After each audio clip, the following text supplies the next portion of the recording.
House will come to order. This morning, the pledge will be said by Stephanie Hodson from University of Sheffield online program in Denver, Colorado. Please join me in saying the Pledge of Allegiance. I pledge allegiance to the flag of the United States of America and to the republic for which it stands, one nation, under God, indivisible, with liberty and justice for all. Mr. Randall, please call the roll.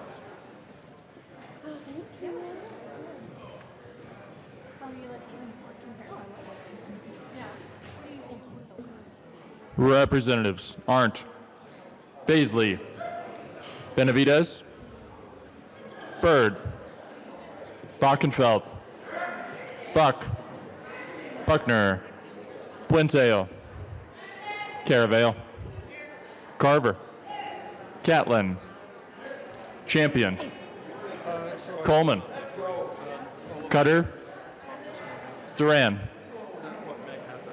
Escar, Exum,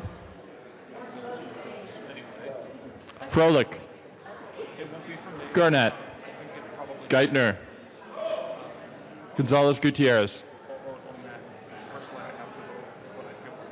Representative Gonzalez Gutierrez. I actually predicted that. I thought I saw it. You might guess who it is. I'm not going to call things out. There will be amendments and because we're talking about too much. Let's go. Nobody's under any pressure. Yeah. But I do want to be fun. Excused. Gray. Herod. Holtorf. Not at all worried about. Putin. Not at all. Humphrey. Jackson. Okay. Marquez Lewis. Representative Marquez Lewis. Excused. Representative Gonzalez Gutierrez is present. Kennedy. Kipp. Kraft-Tharp. Landgraf. Larson. Liston. Representative Marquez Lewis is present. Liston. Montine. McCluskey. McKean. McLaughlin. Melton. Michelson Janae. Mollica. Mollica. Excused. Neville. Pelton. Ransom. Rich. Roberts. Sane. Representative Sane. Sandridge. Singer. Sirota. Snyder. Soper. This is the PFAS water. Soper. This is the big air toxic spill. Sullivan. 61 is not. Tipper. Okay, so you do want to go Tatone. 67, 166. A. Valdez. D. Valdez. Van Winkle. If you want to, we can go on Monday. Weissman. Will. I mean, let me check. Williams. Wilson. Maybe not. So the auto dealer Woodrow. Young. auto manufacturer Madam Speaker. are those that are having a traction for me or Well, if we get it on, Representative Mollica is present. do you want me to schedule it for Monday? yeah, and then I'll talk to Melanie.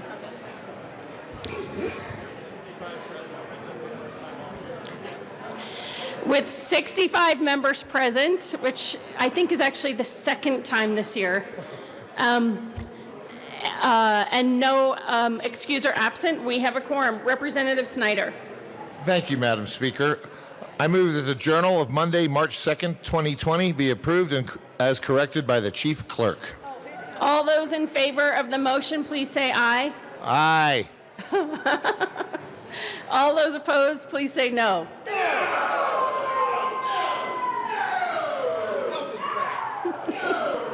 Melton is back and feeling better. The motion passes. Announcements and introductions. Representative Kraftart. Thank you. Business Affairs and Labor Committee, we have a schedule adjustment for tomorrow that I want to make sure that you are aware of. So tomorrow we will be back in room 107. We will be meeting at 1:30, but we have 4 different bills that have been on the calendar for a while. So we will be hearing House Bill 1293, House Bill 1306, Senate Bill 78, and Senate Bill 86. I want to make sure that you are aware Right to Repair has been pulled off the calendar until April. Thank you. Representative Gray. Thank you, Madam Speaker. Transportation and local government, we will meet upon adjournment today. Again, still back in LSBA across the street to hear House Bill 1129, 1281, Senate Bill 152, Senate Bill 56, and House Bill 1310. Thanks. Representative Escar. Thank you, Madam Speaker. Members, take a look at your calendar. I know Friday seems like a long way away, but we have an appropriations calendar. Make sure you take a look at it, see if you have a bill on it. I'll make the same announcement every day until Friday. I'm not going to read the bill numbers that are on your calendar. Representative McLaughlin.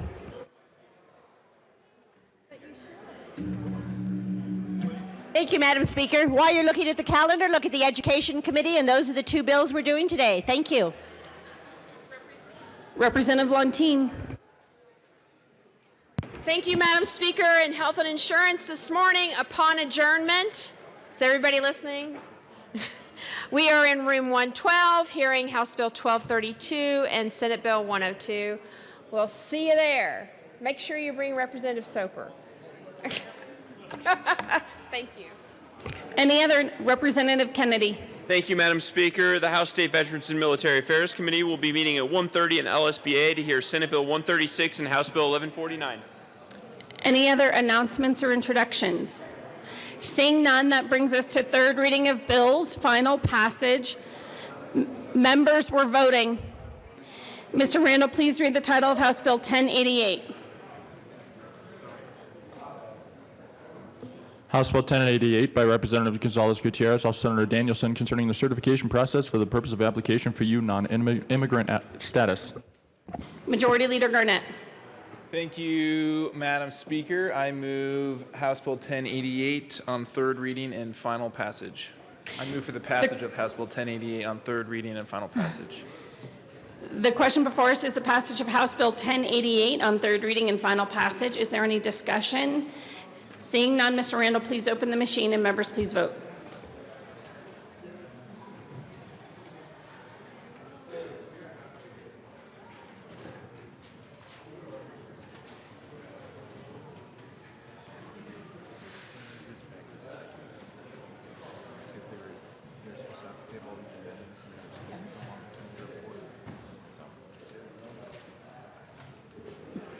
So, Alec,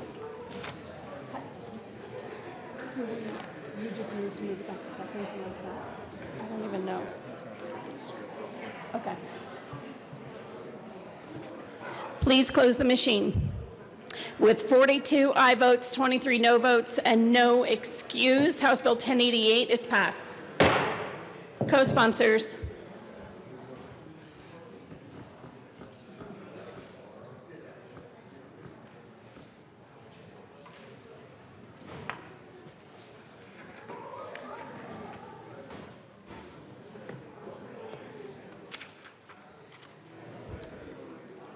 Please close the machine.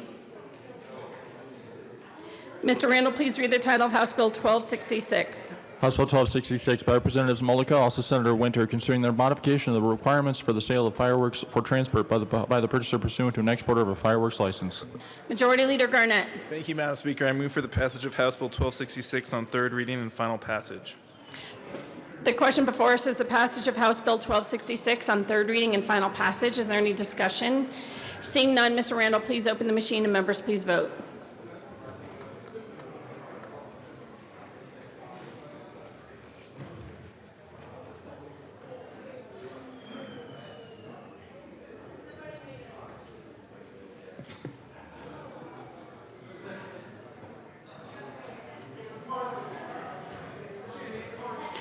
Jackson, Larson.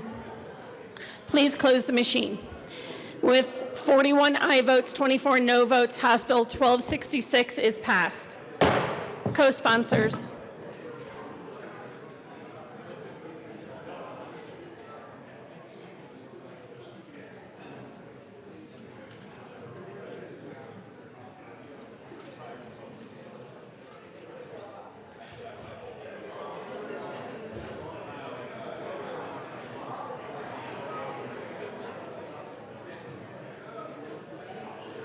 Please close the machine. Mr. Randall, please read the title of House Bill 1202. House Bill 1202 by Representative Valdez Diaz, Senator Moreno, concerning the repeal of the income tax deduction for previously taxed income for gain for C corporations. Majority Leader Garnett. Thank you, Madam Speaker. I move for the passage of House Bill 1202 on third reading and final passage. The question before us is the passage of House Bill 1202 on third reading and final passage. Is there any discussion? Seeing none, Mr. Randall, please open the machine and members please vote.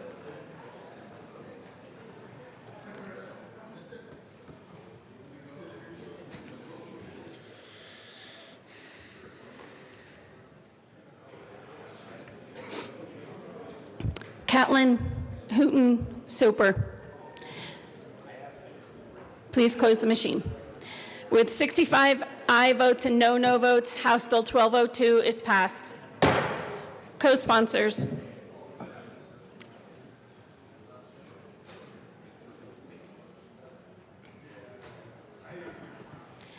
Please close the machine. Mr. Randall, please read the title of House Bill 1214. House Bill 1214 by Representative Snyder and Williams, Diaz, Senator T, concerning the continuation of the status governing home warranty service contracts in connection with the recommendations contained in the 2019 Census Report of the Department of Regulatory Agencies. Majority Leader Garnett. Thank you, Madam Speaker. I move for the passage of House Bill 1214 on third reading and final passage. The question before us is the passage of House Bill 1214 on third reading and final passage. Is there any discussion? Seeing none, please open the machine and please vote.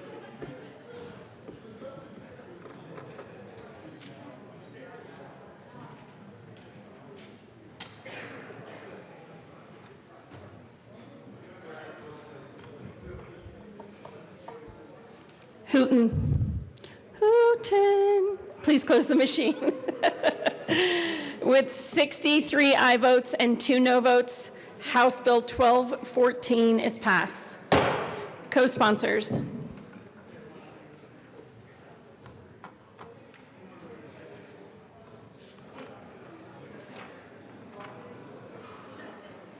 Please close the machine.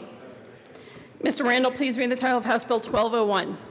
House Bill 1201 by Representatives Hooton, Gonzalez, Gutierrez, House Senators Moreno and Chenal, concerning providing homeowners in a mobile home park the opportunity to purchase the park under specified circumstances.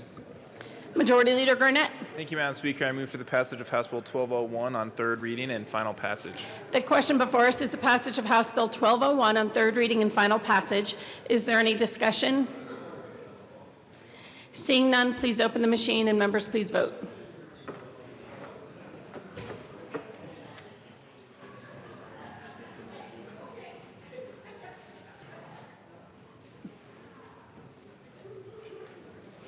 Arndt, Buckner. Please close the machine. With 41 aye votes, 24 no votes, House Bill 1201 is passed. Co-sponsors.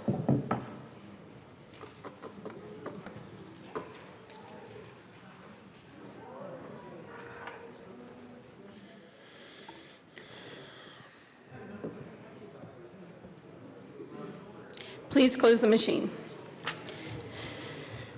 Please read the title of House Bill 1061. House Bill 1061. I'm sorry, Majority Leader Garnett. Thank you, Madam Speaker. I move that House Bill 1061 be referred back to second reading unamended. Do we take a vote on that? Okay. You all have heard the motion. All those in favor say aye. Aye. All opposed say no.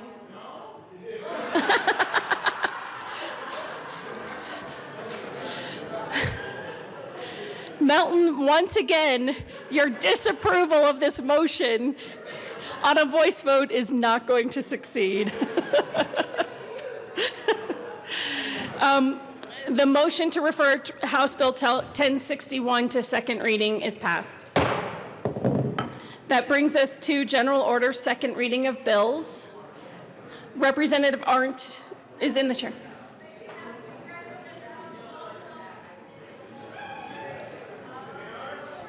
You all have heard the motion. Representative Arndt will take the chair.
You ready? The committee will come to order.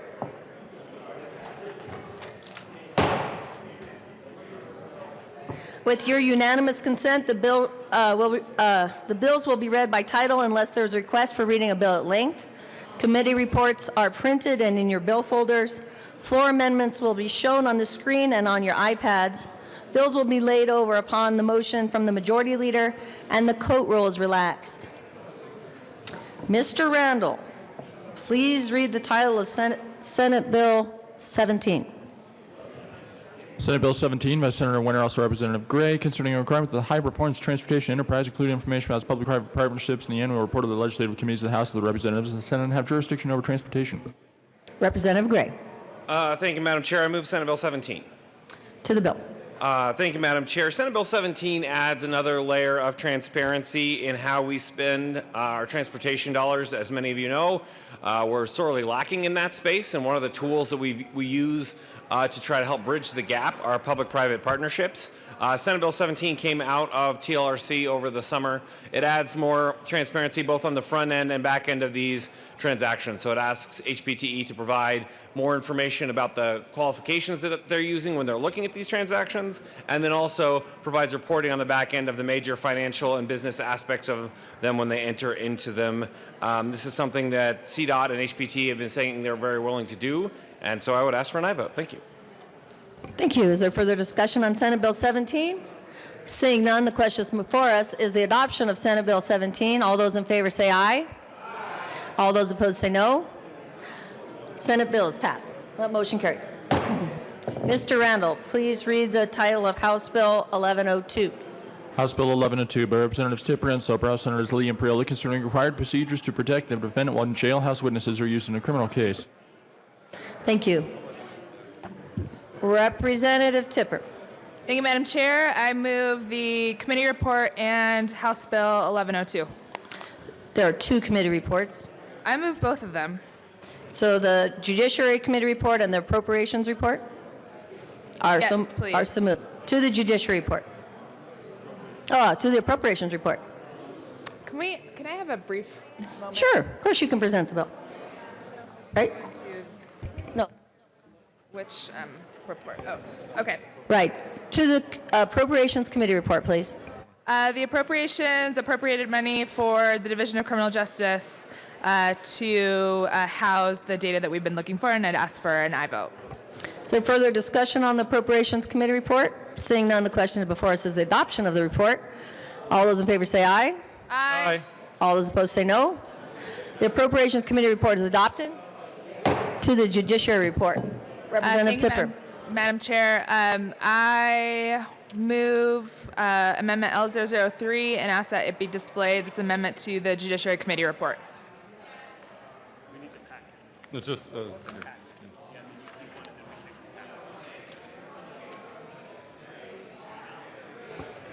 here. it's okay. I am too. I missed 2 days. L003 is properly displayed. Would you like to explain the amendment? Representative Tipper. Thank you, Madam Chair.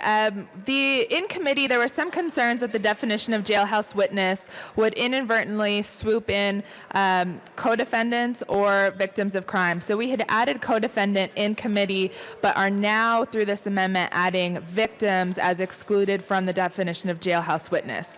In addition, we had mandatory jury instructions in these types of cases, and we have now are asking to amend the bill to make those suggestions, basically optional jury instructions.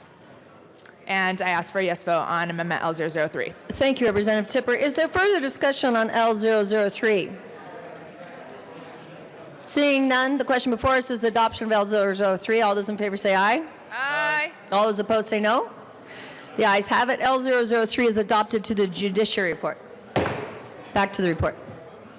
Wait, the report? Thank you, Madam Chair. I ask for a yes vote on the House Judiciary report. Would you like to explain the amendment in the Judiciary? Yes, the amendment in Judiciary, which I'm sure I have somewhere here, I do, was again just clarifying the definition of jailhouse witness. I mentioned that we added in committee to say that it does not include a co-defendant in the case. We also, at the time, were trying to figure out who would be a good centralized organization to host the information that's being asked to be collected here on jailhouse witnesses. And at the time, we left it sort of broad, but since then, we've now done the Division of Criminal Justice. And that's it. So I'd ask for a yes vote on the House Judiciary Committee report. Is there further discussion on the House Judiciary report? Very well done. Seeing none, the question before us is the adoption of the Judiciary report. All those in favor say aye. Aye. All those opposed say no. The ayes have it. The Judiciary report, as amended, is adopted. To the bill. Representative Soper. Thank you, Madam Chair. So this bill is one that came to us via the Innocence Project. And I don't know how many of you have read or perhaps listened to the book An Innocent Man by John Grisham, but that's a perfect example of where a jailhouse witness was used and it resulted in a wrongful conviction. So what we're trying to do with this bill is we're limiting it to rape and murder cases, and we're basically saying that if a prosecutor is going to use a jailhouse witness, then that witness must go through the same process that any other expert witness would go through, because a jailhouse witness has a lot to gain from a prosecutor, such as a prosecutor can offer either before or after the fact reduced charges. A prosecutor can also offer other incentives for a favorable testimony either before or after the fact. And so what we're trying to do is to reduce those incentives to make sure that we have the best testimony possible. The other thing that this does is we do clarify co-defendants and victims through amendments, because what we don't want to have happen is a situation where someone is a victim and they get caught up by this. This came out during testimony. We worked with stakeholders to certainly address each of the concerns. The other element would be tracking who all has been a jailhouse witness in the past, because it's really important that if you're a frequent flyer, someone who was a witness, say, over on the Front Range, and then you go over to the Western Slope and are also a witness there, basically using the same methodology, the DA would definitely want to know if you've used the same jailhouse witness testimony before, or at least the same pattern, so that he or she is on notice that perhaps they ought to test your testimony a little bit more before putting you on the stand. Representative Tipper. Thank you, Madam Chair. Yeah, just adding on to that, one of the things that really is striking about the use of jailhouse witnesses is that there's a really high incentive for a jailhouse witness to provide inaccurate testimony, because it could be anywhere from having a sentence reduced to charges dropped to being moved to a different place of incarceration. And there are what we call frequent flyer jailhouse witnesses. And right now, district attorneys don't have the information that they need to know that their particular jailhouse witness has maybe been a jailhouse witness in 3 or 4 other cases. That really goes to the credibility of that jailhouse witness. In addition, the sort of starting point is jailhouse witnesses are traditionally only used when there isn't other robust evidence. So the starting point is you already have a weaker evidentiary case. In other words, if you have a strong evidentiary case, if you have a fact witness, a strong evidentiary case, you're not likely to use a jailhouse witness. So considering what's at stake for individuals, we're not saying you can't use jailhouse witnesses. We just want to give the prosecution and the defense the information they need to help assess the credibility of that jailhouse witness and help the jury assess the credibility, and also give the prosecutors decision-making tools they need. If they know that that jailhouse witness has done this 2 or 3 other times, they're not going to use that witness, and that's going to increase, I think, the reliability of the evidence that actually is used in these criminal cases. Representative Soper. Well, thank you, Madam Chair. And just one last thing to really hone in on. We believe in the rights of the innocent, and that if a prosecutor is able to get a conviction by having these enhancements, then society can sleep better at night knowing that a guilty person is in jail. We also believe that victims are denied justice when jailhouse witnesses receive leniency and an innocent person is convicted. We just want to leave that line with you in this debate. Thank you. Is there further discussion? Representative Carver.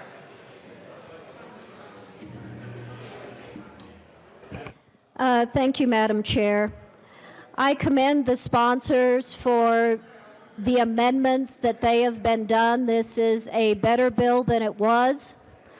However, there is still a problem with this bill, which is why I remain a no vote. Members, it is what the bill sponsors identify is absolutely a problem. The jailhouse witness who is a frequent flyer, who amazingly is always Johnny on the spot whenever there is an allegation of crime that occurs between inmates in the jail or DOC. They've seen something, they've heard something, and they're glad to testify if they could just get a little bit of a break on their sentence. This is a problem. This is what Project Innocence is trying to get at. The problem with this bill is that it is much broader than that situation. And here's why. In addition to the jailhouse witness who is constantly looking for opportunity to better their situation, this bill also covers what the prosecutors call fact witnesses. So I commend the sponsors for clarifying that this would not cover inmates that are themselves victims of crimes in jail or co-defendants. But when you are in jail, a county jail or DOC, and you have inmate on inmate crimes, including rape and murder, which is what this bill applies to, who are your most likely witnesses to be to this act of violence? Another inmate. So let's say you have a rape that occurs in jail, inmate on inmate, and you have a third inmate who heard statements or saw the criminal action. This bill would say that that inmate who is what the prosecutors call a fact witness, they heard statements, they saw actions relevant to the alleged crime, either in support of the victim or in support of the accused, that witness is automatically pulled under these procedures where their credibility is now cast in doubt just because they're an inmate. Now, what about the part that says that as part of them giving testimony, they receive some possible future benefit? This came out in judiciary. What if that benefit, which is not limited to a reduction in sentence or an earlier parole date, but is simply, look, if I come forward as a fact witness, I am facing retaliation in the jail. Whether I'm giving testimony in support of the victim or in support of the accused on this allegation of rape or murder. They're going to retaliate against me. Maybe they're a member in some of the gangs in the jail. And now, when they're coming forth as a fact witness, they are putting their lives at risk. What if the benefit they ask for as part of coming forward is to be moved to another prison or to be moved to isolation where they are less subject to retaliation and attack? Now, that is the real world in which the inmates live, folks. And so what is this bill doing with regards to that inmate who is a fact witness, who isn't the frequent flyer witness, who isn't the opportunist looking for a sentence reduction or an earlier parole date? It places that fact witness who is putting their life on the line to come forward with under a cloud that somehow, just because they are an inmate, they are less credible, that there is a jury instruction, which I appreciate we've gone from mandatory to optional, a jury instruction that says this witness, just because they're an inmate now, should be viewed as less credible. Automatically, just because they're an inmate and they've witnessed something, and the only thing they've asked for is additional protection against future retaliation? Why does that make them less credible? The other thing it triggers is it triggers a pretrial hearing. So on page 5, it talks about if you are now going forward with criminal charges for the crime of rape or homicide involving inmates, and you have an inmate that's a fact witness, that now you will have a pretrial hearing to determine, to evaluate that person's testimony automatically, even without limiting it to the frequent flyer witness, even without delving into the details of the deal, even if the deal was just additional future protection from attack. And this ends up becoming an additional trial before the trial. Members, I would be completely fine with this bill if it did two things. If it tracked, which we do need, if it tracked these frequent flyer jailhouse witnesses and provided reliable data to the DAs to see a pattern of when this person just happens to be Johnny on the spot and in a position to testify. That's very important. But second of all, we need to exclude fact witnesses and or tighten up this very ambiguous future benefit, which can be anything, including they're going to try and kill me. Can you put me in isolation or move me to a different prison? So, respectfully, and the sponsors have done an enormous amount of work on this bill. I think you've done amendments in the various committees. But this bill, in my view, is still not there because, you know, when an inmate is in prison and now a rape or a murder occurs, they deserve justice too, do they not? When an inmate is a fact witness to a murder or rape, do we not want them coming forward to provide evidence of what they heard and what they saw in order that justice be done? So respectfully, I am a no on this bill. Representative Tipper. Thank you, Madam Chair. Thank you, Representative Carver. And you're right, we have worked a lot on this bill, and I think where we have come down is we disagree with some of the outcomes. So to some of your concerns about the fact witness. So just to reset this stage, these cases that we're looking at are meant to be an individual who is charged with a crime of rape or murder, not happening within the jail. Let's just start there. Charged with that crime. That individual is in jail, and a jailhouse witness, someone else that's incarcerated, overhears a statement that the defendant makes that's an incriminating statement.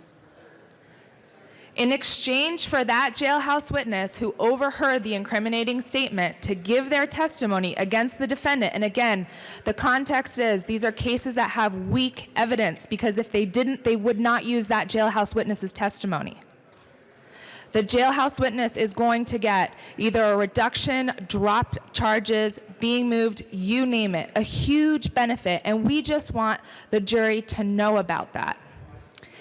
In committee, what came up was, well, is the definition so broad of jailhouse witnesses that we're accidentally going to swoop up individuals who, while in jail, are murdered or raped?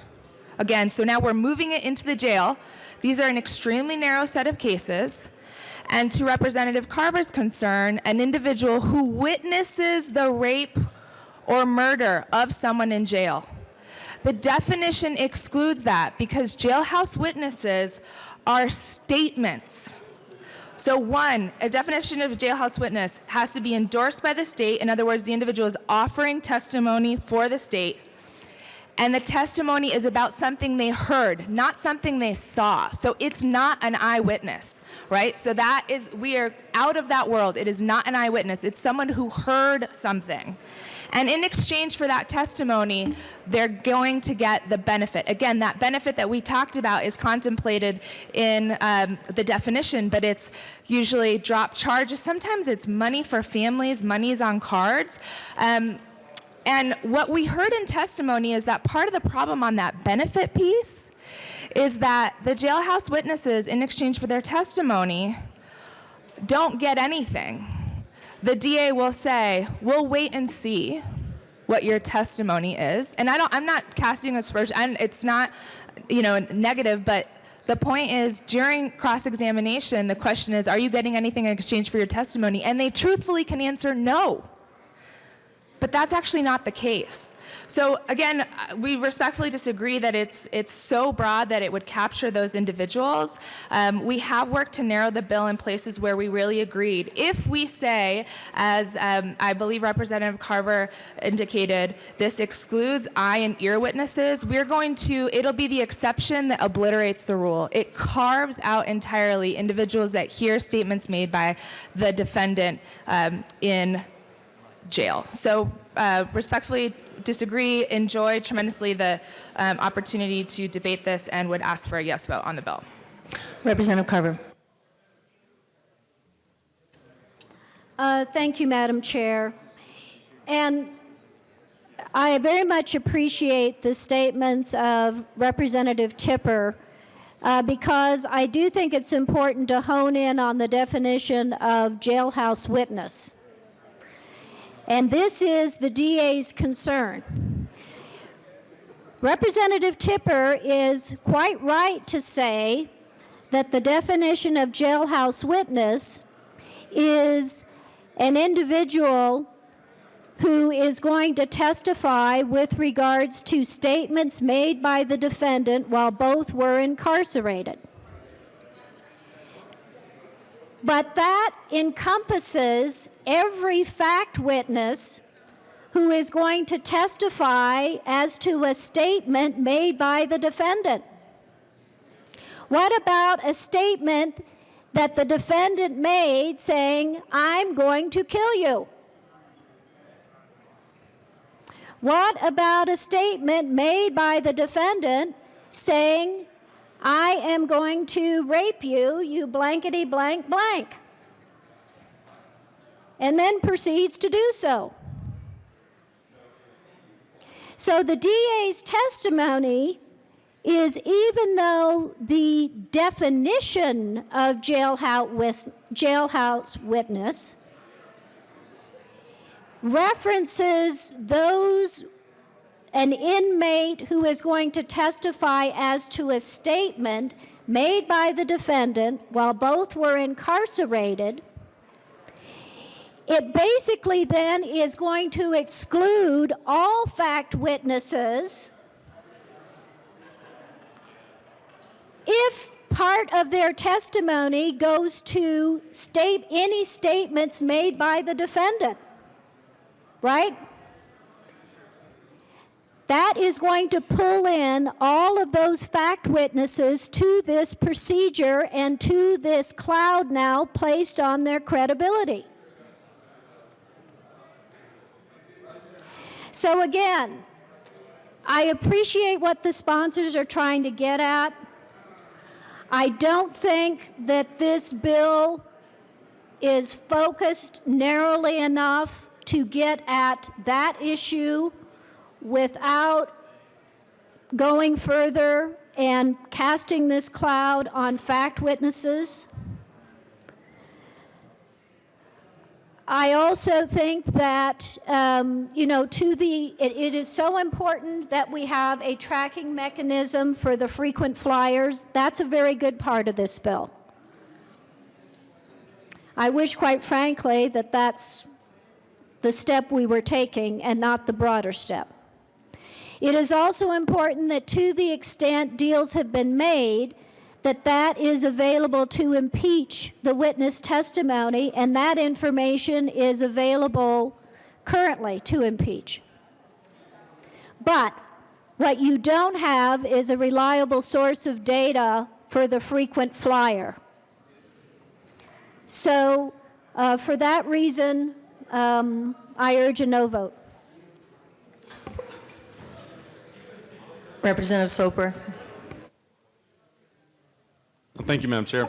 I did just want to come and respond to one thing, that if two individuals are in the same jail cell and one says, "I'm going to rape you," or "I'm going to murder you," that actually would make the other individual in that jail cell a victim, which would actually cause you to be pulled out of what's in the bill, because we've excluded co-defendants and victims. So I just wanted to clarify that one point. Thank you. Representative Carver. It's okay. Well, respectfully, Representative Soper, I wish that was the outcome. But if it would be the outcome if the inmate in question were the victim, but which is already excluded. But what if you are in the exercise yard, so it's still an individual incarcerated with the defendant who has heard a statement made by the defendant, "I am going to kill you." Not speaking to the fact witness, a statement made to another inmate before they kill them, try to kill them, or "I'm going to rape you." There is nothing in the definition of jailhouse witness that protects the fact witness who hears the statement that one inmate makes about anticipating a crime or their motivation for the murder or rape or whatever against another inmate. It absolutely encompasses the inmate who is a witness to the statement. That is the problem. So that's the way I read the definition. That was the district attorney's concerns, and that's why I think the bill, unfortunately, is just overbroad and urge a no vote. Representative Buck. Thank you, Madam Chair. And I do have a question. Where does the district attorneys stand on this bill? Can I just get an answer on that? Representative Tipper. Thank you, Madam Chair. They are opposed. We have met them basically everywhere that we could, and then some of what our colleague has outlined is a deal breaker for them, so they are opposed. Representative Buck. Thank you, Madam Chair. And I just want to take a moment here, and I think we all know when Representative Carver stands and helps us out on these bills, because we know the devil's in the details. I just want to commend her for knowing her subject so well, and we're blessed to have her in the caucus, and I just want to say good morning, Dad. We're blessed to have her in our entire body. Representative Holtorf. Thank you, Madam Chair. I just want to reiterate the same thing as I sit by Representative Carver and get to know her better. Her knowledge of the law and her experience, both as an Air Force JAG, is incredible. The depth and breadth of her knowledge. And I think it behooves this House chamber to, before we get to this point with this type of legislation, we have done our due diligence. We have reached across the aisle. We have interfaced and interacted, because one of the many things I'm learning here is that it is very important that we work with and talk to each other, regardless of party, regardless of position, to make sure we flesh out those specific details, to get better legislation, to make these considerations part of a bill. So I want to echo the comments that were made here, and I think we can do better, and we won't have these contentious debates with these considerations. And I support Representative Carver's position. Thank you. Is there further discussion on House Bill 1102? Seeing none, the question before us is the adoption of House Bill 1102. All those in favor say aye. Aye. All those opposed say no. No. The ayes have it. House Bill 1102 is adopted. Mr. Randall, please read the title of House Bill 1301. House Bill 1301 by Representative McLaughlin, all Senator Sonnenberg, concerning electronic attendance in meetings of school district boards of education. Representative McLaughlin. Thank you, Madam Chair. I move House Bill 1301 on second reading, please. Great. Would you like to explain your bill? I would. This is for school boards. School board members now have the opportunity to participate at school board meetings electronically. So they can vote and everything, but they are now counted as one of the quorums. So this just helps, especially in rural districts, school board members who just can't make it to the meeting, but they can get on electronically, and they count as a quorum, and they continue the movement of government to keep going forward instead of stalling it because they don't have enough people physically there. The school boards themselves will decide how many people can do this, how long they can do it, how many times, and everything like that. So it'll be up to the school boards to decide how this works. Is there further discussion on House Bill 1301? Seeing none, the question before us is the adoption of House Bill 1301. All those in favor say aye. Aye. All those opposed say no. The ayes have it. 1301 is adopted. Thank you. Mr. Randall, please read the title of Senate Bill 6. Senate Bill 6 by Senators Zenzinger and Story, also Representatives Kipp and Baisley, concerning changes to the continuing administration of the Colorado Opportunity Scholarship Initiative. Representative Kipp. Thank you, Madam Chair. I move SB 20006. To the bill. Thank you very much. Folks, this bill is to amend the Colorado Opportunity Scholarship Fund, which has been in place in Colorado since 2014. It benefits students from economically disadvantaged backgrounds, and it has an 87 to 91% success rate. This is money that is well spent. It is also public-private partnership, so dollars are getting matched between the public and the private sector. Since 2014, COSI has served 75,000 students, or about 17,000 students per year. There are two pathways. Students can start in COSI in high school and have some counseling, and they can also participate in college, which is where most of them do participate, and they have excellent wraparound services.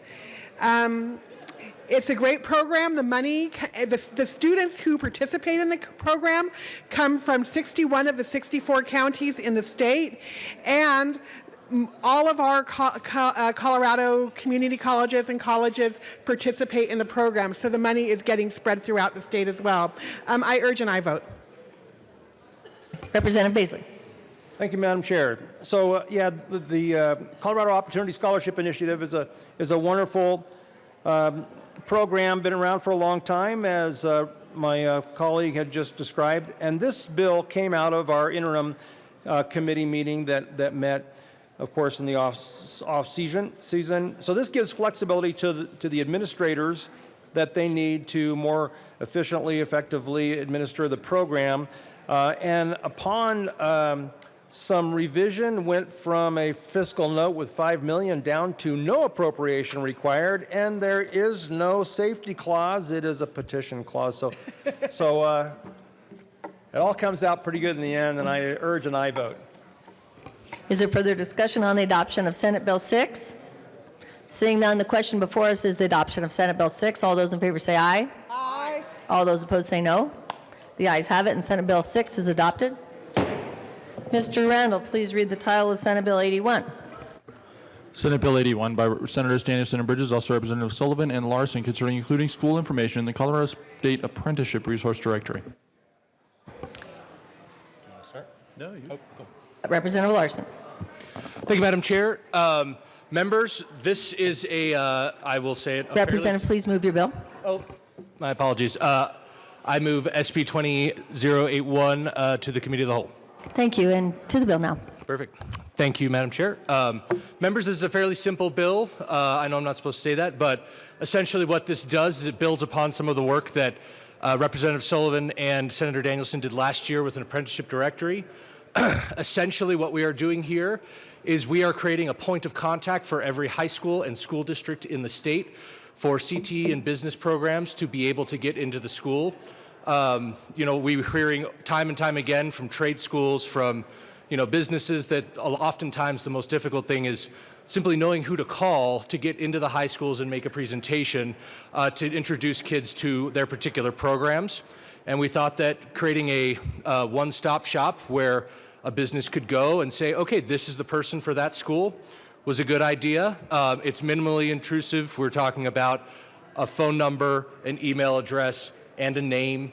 This isn't a huge burden, but it will just help streamline the process and hopefully help kids get connected with a career that they enjoy and that will be rewarding.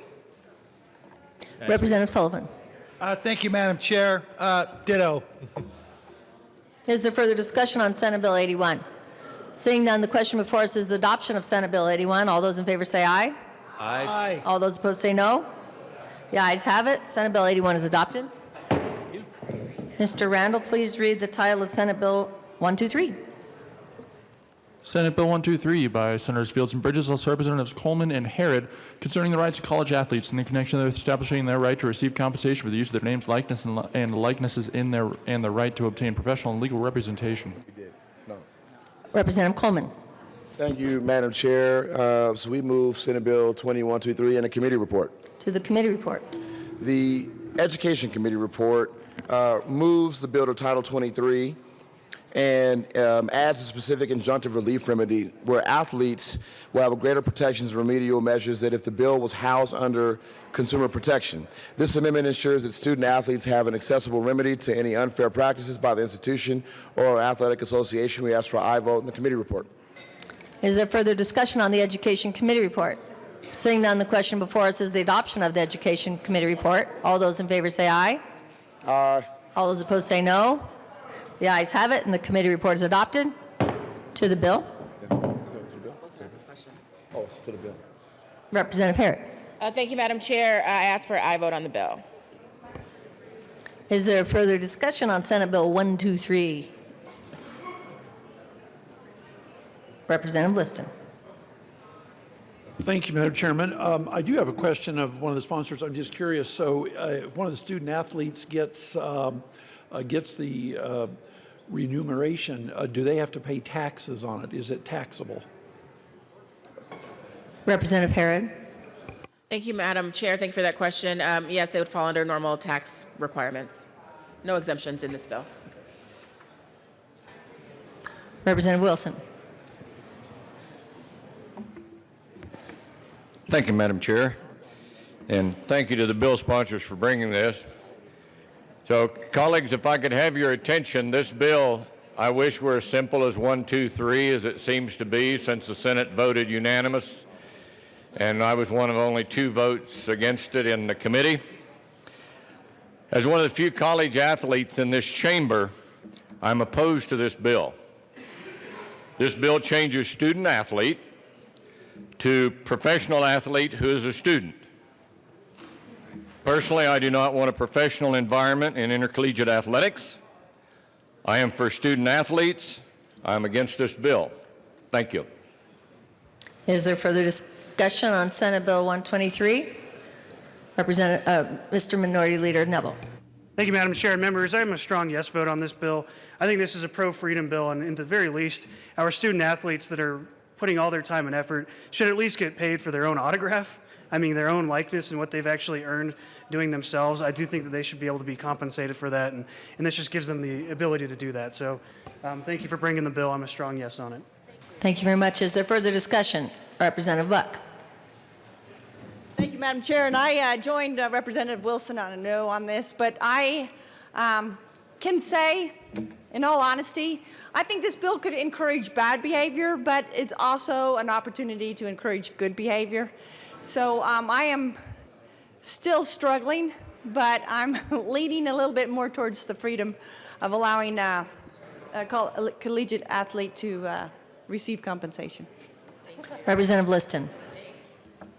Thank you, Madam Chairman. Well, I have to take great exception to Representative Wilson. He's saying he's the only college athlete. I was on my fraternity college intramural football team, and there was I had a big cheering section for me as a linebacker. And so there were some of us, I was really beefy at 140 pounds. I want you to know that. So. Okay, before everyone storms the podium to tell us your athletic prowess, we'll just go back to the bill. I'm sorry. Representative Rich. Thank you, Madam Chair, and I want to thank the sponsors for bringing this bill. My brother has been a high school football coach for more than 40 years, and I talked to him about this bill, and he's helped a lot of students when they have gotten scholarships, and he's very supportive of this, and he said probably a lot of coaches that won't come forward would be supportive of this as well, because even though they get a scholarship and they're definitely having a good education, a lot of these young men, they don't have a lot, even in school. And he said even when he was in college and playing football, there would be some that, because they had so little, they were actually going to blood banks and selling their blood for money. So I think it's a good thing. I don't think the schools are making a lot of money off of these kids, and I think they should have that opportunity to be compensated for that. I urge an aye vote. Representative Wilson. Are you going to share that? Thank you, Madam Chair. I was just informed that Tim Tebow opposes this bill. I didn't know that before. Colleagues, you've got to understand, and I understand the piece that the minority leader was saying, you know, these kids ought to have the opportunity to make money off their images. You've got to make a decision if that's what college athletics, intercollegiate athletics is all about. Because what it amounts to is bringing the professional attitude to collegiate sports. And if you look at the professional athletes, the way it works, if you're LeBron James, is that you get that ball multiple times in the game because you're the big money boy. And if you get in intercollegiate athletics and you have a teammate over here who's making $400,000 for their image and they've got to sustain that image, and I'm sitting over there making $10,000 and I'm supposed to rebound the ball and get that ball to that guy, it's going to bring that attitude onto that floor. And I understand where you all are coming from. I understand that people ought to be able to make money off of their images, but understand this. Less than 2% of all high school athletes will ever go on to play intercollegiate athletics. Less than 2%. Less than 1% of those athletes that are in college will go on to play professional sports. You're talking about a minority of the people. What about the majority of the athletes who are there for the love of the game, being an athlete who is a student in that institution and accepting the fact that that's just the way it is? So I understand where the bill sponsors are coming from. I understand the freedom of the business world where you can make money off your image and so forth, but it's not just a struggle, Representative Rich. I struggled when I was there. That's okay. I was there to get an education. I wasn't there because of basketball and track. I was there to get an education. It wasn't my basketball and track that got me here. It was my education that got me here. And I don't want to see that jeopardized, and I may be 1 out of 100 that votes against this, but I firmly believe in student athletes and not professional student athletes. Thank you. Representative Sandridge, are you next?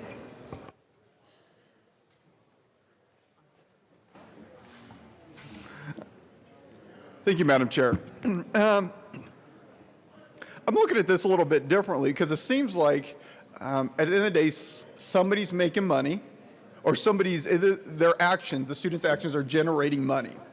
Some people are making money off this, but it seems like the last person who's actually getting the money is the one who puts in the hard work and the sweat. So it's not like that nothing's being generated. It's just the people working aren't getting the money. So with that said, I ask for an aye vote. And one other thing, you should really listen to what I have to say, because I do have specific experience in this field. At one time, I scored 4 touchdowns in a high school football game. Thank you. Didn't I warn you about that? I'm sure we're all very good athletes here. Oh. Representative Holtorf, we don't need all the scores now.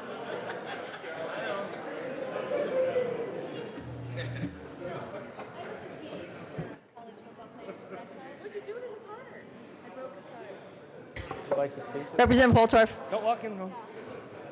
Thank you, Madam Chairman. Thank you, bill sponsors, for bringing this bill. My only comment with respect to this bill is just to bring everybody to maybe a higher level of awareness in my concerns with this bill. And I understand everybody's position. But we have 18 to 21, 22-year-old kids out there, and I'm going to call them kids. I think of one young man from the Texas A&M. He got in trouble for this very thing down there at College Station. Not all student athletes are going to be able to handle this grave responsibility. Not all student athletes are going to be able to deal with this amount of money, particularly at the highest level of the game. And my fear is that that money will distract them from being a student and being an athlete to some degree. They may have reckless and careless behavior with that money. We know that a lot of athletes, particularly NBA basketball players, get exploited and extorted by what we call financial predators. Representative Holtorf, let's talk to the bill and not impugn, what may extorted and impugn and those things.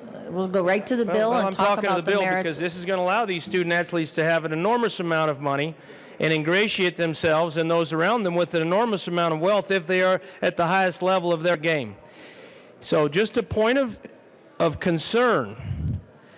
Let's not forget what will happen to these young men and women, and if they don't have good guidance and counsel, I'm afraid that they will have more difficulties in their lives at an earlier age than some of our other athletes have when they're older. But I do appreciate the bill sponsors and what is being done. Thank you, Madam Chair. Thank you. Representative Soper.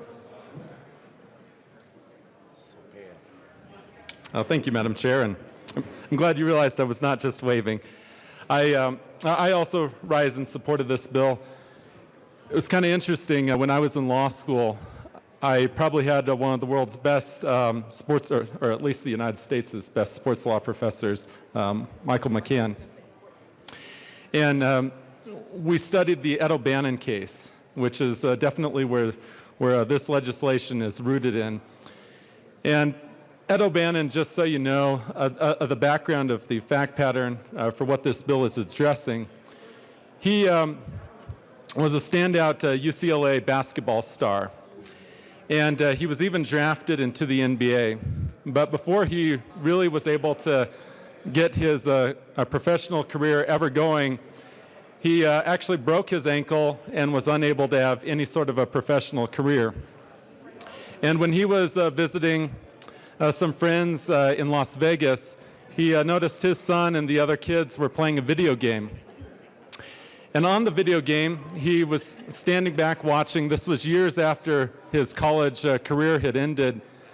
And he realizes that this character on the screen not only looks like him, it moves like him, the facial features look like him, the number on the jersey is his number, and his kids also automatically realize that that's him, that's Ed O'Bannon.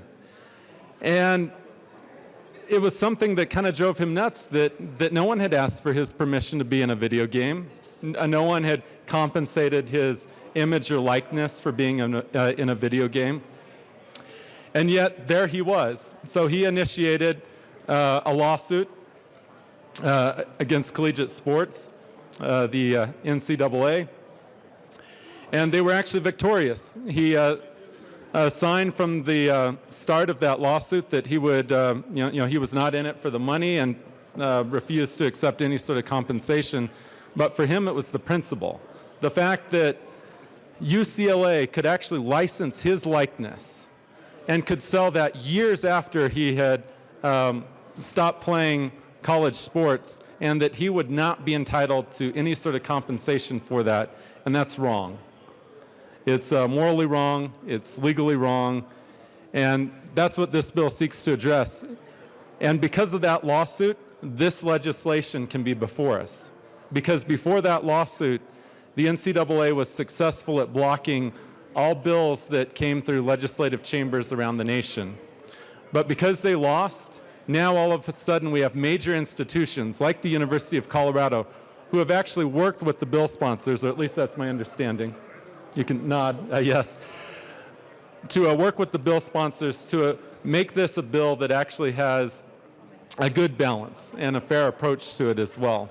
But I just wanted to kind of portray that background to where we are today and ask for a yes vote. Thank you. Is there further discussion on Senate Bill 123?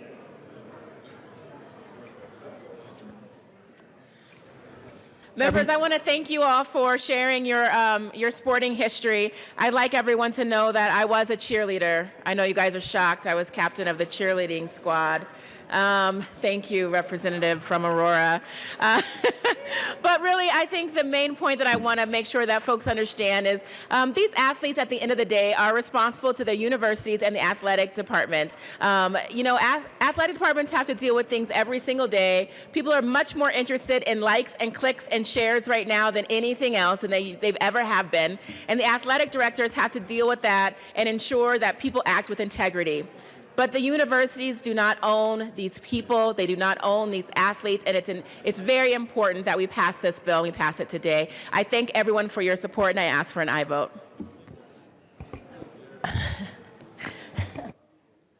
Representative Coleman. There we go. Thank you, Madam Chair. And I want to also say thank you all for your support and the discussion on this bill. I do want to acknowledge that I think my colleague, our colleague from Chaffee, Custer, Fremont, and Park County brings up some legitimate concerns. But I think at the end of the day, this bill is going to be able to provide opportunities for college athletes to be able to get what they need as well as a high-quality education, and also be able to play the sport that they love. And most importantly, some of us were great NCAA players in college who, he's not listening to me right now, but even though the representative from Chaffee, Custer, Fremont, and Park County was a great leaper, some of us may not be as beautiful. You and I, we may not be as beautiful, but I can tell you, to me, are beautiful on both the inside and the out. And I'm so grateful to work with you. Thank you. Is there further discussion on Senate Bill 123? Seeing none, the question before us is the adoption of Senate Bill 123. All those in favor say aye. Aye. All those opposed say no. No. Ooh, the ayes have it. Senate Bill 123 is adopted. Mr. Majority Leader. Thank you, Madam Chair. I move to lay over Senate Bill 83 one day till Wednesday, May 4th. Mr. Majority Leader, we are on House Bill 1225. Oh, you're totally right. I withdraw that motion. Thank you, Madam Chair. You're welcome. Mr. Randall, would you like to read the title of House Bill 1225? House Bill 1225, Representative Weissman, considering clarification of the requirement of reasonableness of charges imposed by one cooperative electric association upon another. Representative Weissman. Thank you, Madam Chair. I move 1225 in the Energy Committee report. To the committee report. Thank you. Members, the committee report does three things. One is to make some terminology consistent and fix a little glitch caught by our drafting office. Two is to clarify as to Section 3 of the bill that we are talking only about storage systems where power is not flowing back into transmission facilities. That was always my intent, and that was a helpful clarification from one of the stakeholders. And the primary accomplishment of the committee report is to further clarify the prime intent of the bill, which is reasonable and speedy adjudication of disputes, including transmission disputes that may arise when an REA chooses to separate from a wholesale co-op. There are obligations of good faith and fair dealing, which are kind of standard terms assumed, if not explicit, in contractual dealings. So I ask for your support of the committee report. Is there further discussion on the committee report? Seeing none, the question before us is the adoption of the committee report. All those in favor say aye. Aye. All those opposed say no. The ayes have it. The committee report is adopted. Now back to the bill. Representative Weissman. Thank you, Madam Chair. Members, this is a pretty straightforward bill to simply clarify existing jurisdiction of our Colorado Public Utilities Commission to resolve disputes that may arise if an REA is choosing to part company with its wholesale G&T power provider. REAs have a long history in Colorado and in the country of local governance, of making decisions about power acquisition and provision pursuant to their own elected boards. And with this bill, we do not intend to change that. We merely intend to give effect to that principle of local control that is sometimes vitiated where an REA, in furtherance of obtaining low-cost power for its member customers, may choose to go in a different direction. There have been, unfortunately, some situations out there in different corners of our state where local choices are being frustrated, and the premise of the bill is that the most expedient way to resolve those is here in Colorado in front of our Public Utilities Commission, and not to have those disputes had at other fora in D.C. where they can be slower and more costly. So with that, I ask for your support, and I think that some other members will give you some perspective as well. Is there further discussion on 1225? Representative Callum. Thank you, Madam Chair. It's an honor to serve with you. And also with you, sir. Thank you. Well, you probably are wondering why I'm down here talking about something that I haven't talked about before. In my home community, our power company, DMEA, is a rural electric association. The community that I live in voted to remove ourselves from Tri-State. And we decided that's what we wanted to do. So the negotiations have taken place. We're exiting Tri-State and going a different direction. We have the ability to make some of our electricity from falling water in that community. With the number of canals and laterals that have enough fall that we can generate electricity. Now comes the stage where we find out that Tri-State is holding back and not wanting our REA access to their transmission lines so that we can sell that power across the grid. This bill will take that into account and give my community an opportunity to compete fairly. So this is a good piece of legislation. It's one of those things that you don't contemplate through the winter when you get here, but it's here. My community is needing this. Maybe your communities, if you're out in the country, are going to be talking about this too in the near future. So this is an opportunity for us to do something to make some of those transitions a little easier, a little quicker, and a little less expensive, which is a good thing for the people that live in our communities. This is a good bill. Vote yes. Representative Sane. Thank you, Madam Chair. I speak in very strong support of this bill. Members, we don't often see 4-page bills here anymore. This is actually a pretty simple bill. And it also is a good exercise in reading your statute book. But if you don't want to read the whole thing, Representative Weissman actually did an excellent job in the ledge deck to give you up to speed, which is the Colorado Constitution invests all power to regulate facilities, service rates, and utilities of public utilities and Public Utilities Commission. And also, since 1913, laws of Colorado directed Public Utilities Commission to prevent unjust rates, charges, tariffs of public utilities. And it has the power to prescribe rates of utility subject to its jurisdiction. This bill really isn't changing anything other than a very narrow slice of a debate that's currently going on right now. So I'll repeat that again. There's nothing that this bill does to change what's currently in statute for the basic job of your REAs, your PUC. And this bill is important for several reasons. One is, I lost my space, sorry. But I just want to tell you this is a good bill. This is one of those issues where it is across party lines. And it's one of those issues where, as a member of an REA, I fully support my utility looking out for me, making sure that they can best utilize their infrastructure facilities to get the best rates and to provide the most power for the least amount of money. So I support this bill. Thank you, Representative Sane. Representative Soper. Well, thank you, Madam Chair. And so I rise in support of this bill and want to thank the sponsor for working on an amendment for this bill. I also echo what my good colleague from Montrose said as well. We both represent Delta Montrose Electric Association, and it's just really important to have the right of good faith negotiations, the right to have commercially reasonable contractual withdrawal terms, assurances that the cooperative will not lose the transmission priorities it needs to deliver low-cost power to rural Colorado. And with that, I would ask for a yes vote. Thank you. Thank you. Is there further discussion on House Bill 1225? Seeing none, the question before us is the adoption of 1225. All those in favor say aye. Aye. All those opposed say no. The ayes have it. 1225 is adopted, actually.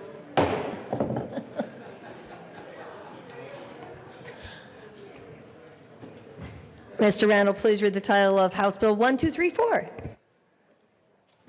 House Bill 1234 by Representative Valdez D. and Liston, also Senators Fields, concerning peace officer status for certain employees of the Department of Revenue. Representative Valdez. Thank you, Madam Chair. I move House Bill 1234, and there is no committee report to the bill. thank you, Madam Chair.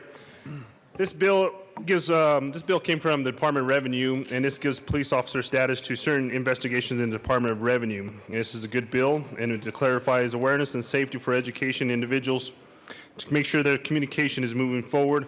And we ask for your support on House Bill 1234. Representative Liston. Thank you, Madam Chairman.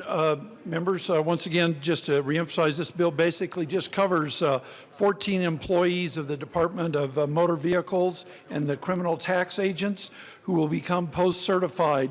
These good men and women in the departments will be potentially placed in adverse situations, and this bill is meant to just give them some protections that the other law enforcement officers receive, and this bill is about safety and efficiency, and we ask for an aye vote.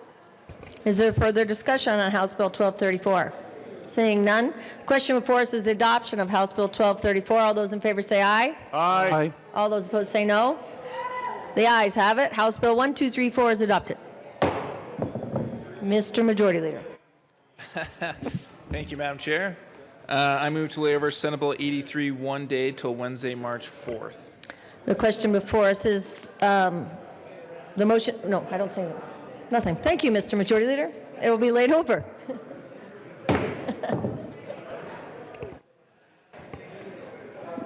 Mr. Randall, please read the title of Senate Bill 64. Senate Bill 64 by Senator Foote, also Representative Soper and Tibbert, considering the repeal of a prohibition on the state attorney general bringing an action under state antitrust law when certain corporate actions have been reviewed by a federal entity. Representative Soper. Thank you, Madam Chair. I move Senate Bill 64. Thank you. There's no committee report. Right to the bill. Okay, thank you. This is a bill that stemmed out of the interim. I had put feelers out to ask if there was any part of statute that we could just eliminate or delete. Because if there's one thing that I hear from my constituents over and over again, it's that, can't we just delete a statute? Well, that's exactly what this bill does. It just deletes a statute. So a little bit of a background about this bill. Colorado is the only state that has a statute which says if the federal government takes no action on a merger, then Colorado's Attorney General is barred from weighing in on that merger. The Colorado model is a passive approach. The state antitrust law turns off if the federal government opts not to challenge this merger. A little bit of a background, it was 17 years ago that this came onto the statute books, and it was part of a negotiated deal at that time. Our Attorney General was willing to give up something that she believed that she didn't use. And that's why Colorado is the only state that has this type of law on our books. There are a few states, however, that have a different limiting factor, and you might hear certainly about that. When it was passed, in 1992, under Gail Norton's time as Attorney General, folks were involved that I talked to. They said it was part of a larger deal to help the Attorney General get something else. I turned over to Representative Tippert. Thank you, Madam Chair. So, colleagues, as you heard, we are the only state in the United States that has its hands completely tied by the federal government when it comes to antitrust actions. We are the only state. So if Colorado wants to assert its 10th Amendment constitutional rights, we have to get rid of this provision in statute. So that's what we're doing, is we're saying Colorado is going to act on Colorado's behalf and not be tied by the federal government's inaction or action. And remember that there's all sorts of reasons why the FTC would decline to engage in or intervene in a merger action, the least of which is Colorado-specific concerns. It could be bandwidth, it could be other priorities. So we just want to reassert our state rights in antitrust actions, and we ask for a yes vote. So further discussion on Senate Bill 64? Seeing none, the question before us is the adoption of Senate Bill 64. All those in favor say aye. All those opposed say no. The ayes have it. Senate Bill 64 is adopted. Mr. Randall, please read the title of Senate Bill 39. Senate Bill 39 by Senators Fields and Story, also Representatives Valdez A. and Roberts, concerning updated accessibility signage in a state-owned facility. Representative Roberts. Thank you, Madam Chair. I move Senate Bill 39 in the State Affairs Committee report. To the committee report.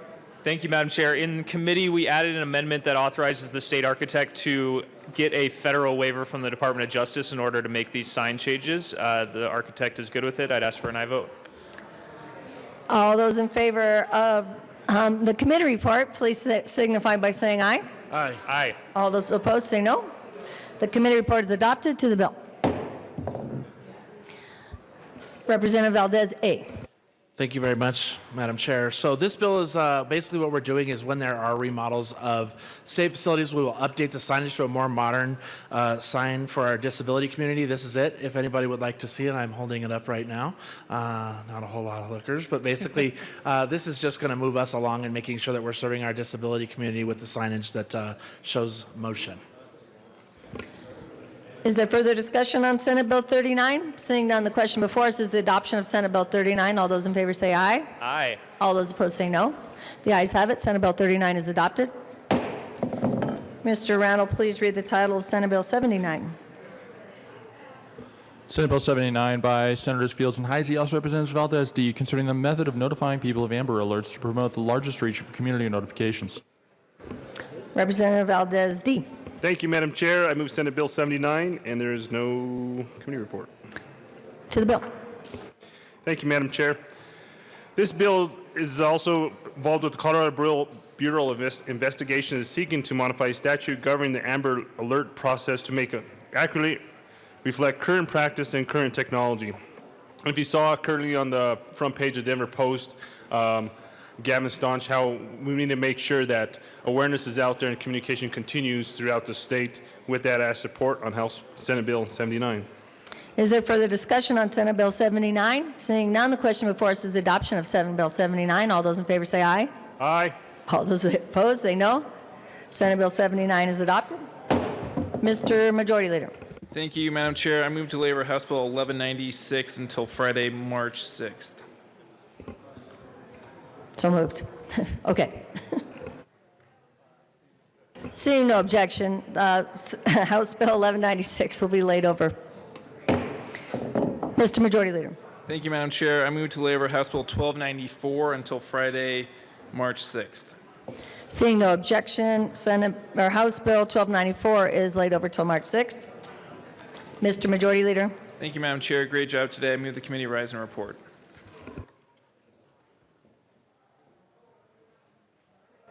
You have heard the motion. Seeing no objection, the committee will rise and report.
House will come back to order.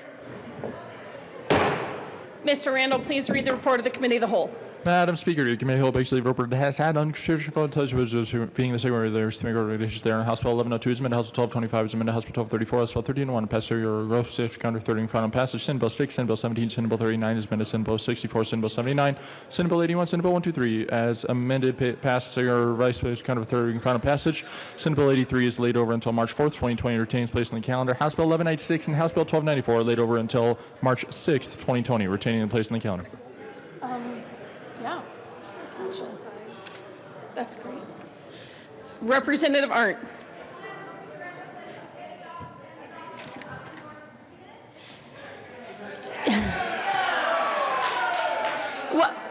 What are we adopting?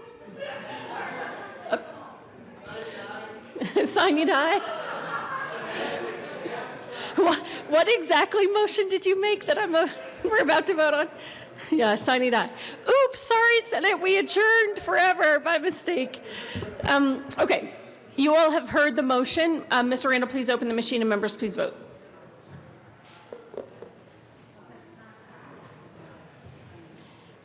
Sine die.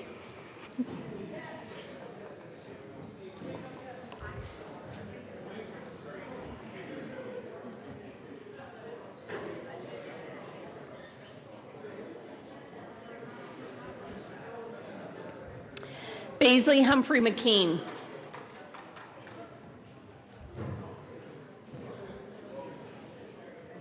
Where's McKean? I've been wanting to find you this whole session.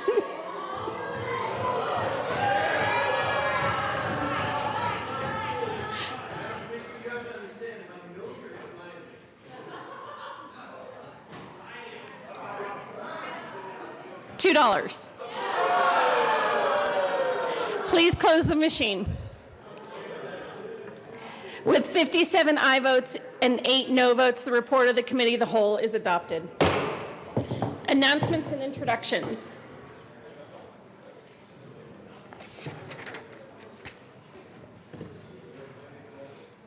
Representative Esgar. Thank you, Madam Speaker. Members, you have a flyer on your desk. Tomorrow is Hunger Action Day. We want to invite you to breakfast tomorrow morning. Take a look, head over there, hang out with us. Hunger Day tomorrow. Any other announcements? Representative Weissman. Thank you, and judiciary members and others interested, this is our usual calendar announcement. We have 3 bills up this afternoon, starting at 1:30 and 1:12. We will hear House Bill 1291, House Bill 1307, and Senate Bill 16. This does reflect the removal of a bill that was on the calendar as of yesterday. We are not doing SB 88 today. We will follow the calendar. Thanks. Representative Snyder. Thank you, Madam Speaker. I have received permission from the Majority Leader to be absent on Thursday and Friday this week. Okey-doke. Permission is granted. Representative Kraftart.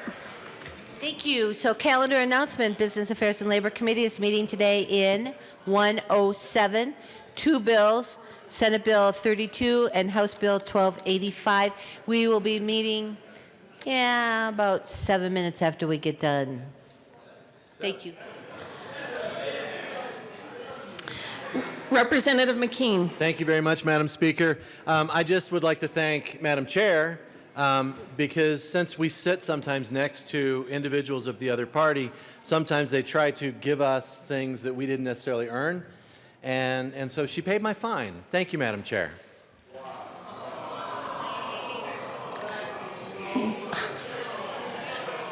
I actually didn't even hear what you said. I engage in life socialism. What did you say? I said sometimes they give us stuff we didn't earn. She paid my fine. Oh, who did? Jenny. Oh, that was nice. Okay. Any other announcements or introductions? Members, you are free to go. We're going to read some reports of committees of reference. Mr. Randall, please read reports of committees of reference. Committee on Energy and Environment. Curious the merits of the committee's following. House Bill 1045 be postponed indefinitely. House Bill 1126 be postponed indefinitely. House Bill Committee on Finance. Curious the merits of the committee's following. House Bill 1001 be referred to the Committee on Appropriations. House Bill 1160 be referred to the Committee on Appropriations. House Bill 1189 be postponed indefinitely. House Bill 1203 be amended as follows. Now submitted to be for the Committee on Appropriations. Favorite recommendation. House Bill 1210 be for the Committee on Appropriations. Committee on Rural Affairs and Agriculture. Absconded the mayor's third following. House Bill 1171 be for the Committee on Appropriations. House Bill 1172 be postponed indefinitely. Printing report. Chief Clerk reports Printing following report bills. will be printed in the Journal. Signing of bills, resolutions, and memorials. The Speaker has signed. Signing of bills, resolutions, and memorials will be printed in the Journal. Delivery of bills to the Governor. The Chief Clerk of the House. Delivery of bills to the Governor will be printed in the Journal. Assistant Majority Leader Kennedy.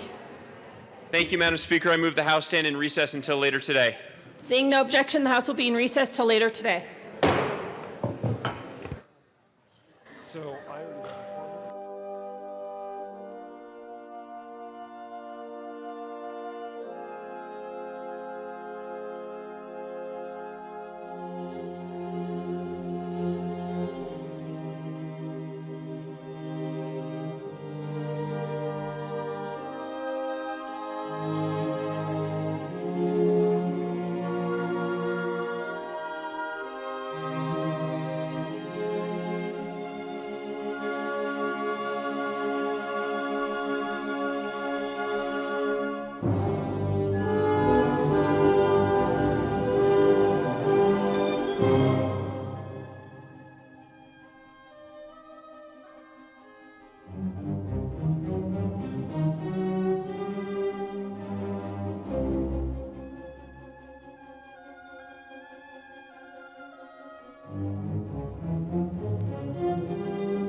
Thank you.